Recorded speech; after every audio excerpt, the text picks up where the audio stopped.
I'm Penny Walsh McGuire. I am a 44-year-old mom of a sweet little boy named Rowan. He's 5.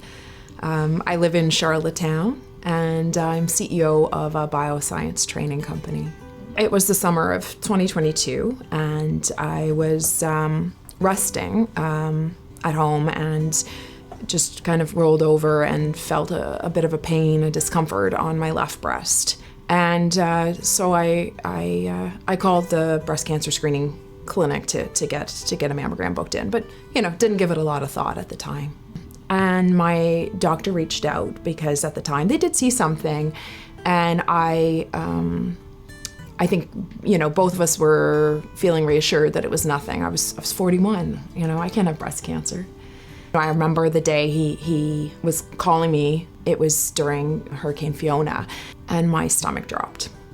He was so lovely, and he came to my kitchen table because there's no power in any of the doctor's offices, and he shared the diagnosis that I had, in fact, triple negative breast cancer, which is a bit more of a rare form of breast cancer and quite aggressive. So in November of 2022, I had my first lumpectomy, and out of caution, there was a follow-up resection of the area, the cavity where the tumor was, to get additional tissue just to be sure.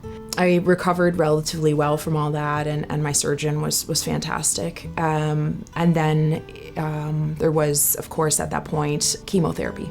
And so in January of 2023, I started the first of my 8 rounds of chemotherapy, which was a really challenging time. Yeah. I finished my chemo, and then I had a bit of a break, and then I moved into 21 radiation treatments. I had an incredible support system in my family and in my friends, but my regular touch points with the PI Cancer Treatment Center, it made me feel shielded and protected. I think when you're in it, having those regular touch points, it sounds crazy, but it's a bit busy when you have cancer. You're going to appointments, and you're going to treatment, and you're having follow-ups, and you're getting blood work. But all those touch points are giving you the reassurance that we're doing everything we can to get through this. And I don't think I anticipated how vulnerable I would feel coming out of the final treatment. And I walked down the hall and sat in the waiting room after, because I just couldn't leave yet. And I broke down. I did that because it felt like the shield was leaving. I didn't know what to expect, because when you're in it and you're protected, then what? What if it comes back?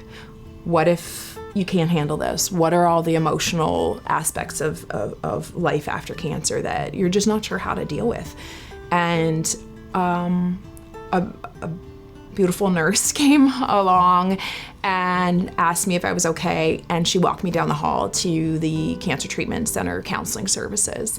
And it was the moment I needed just to, I think, understand that it was going to be okay.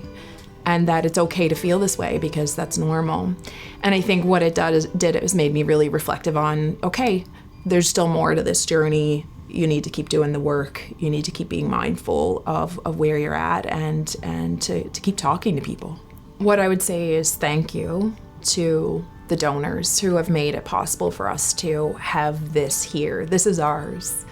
The QEH and the PI Cancer Treatment Center is ours, and we need to, in a way, if the word is, celebrate it and support it. So I thank them, and for those that are thinking of donating, your contributions do make a difference. It really does, and it makes it easier for your family, for your friends' family, for your neighbor's family, for your community, to get what they need right here in PEI.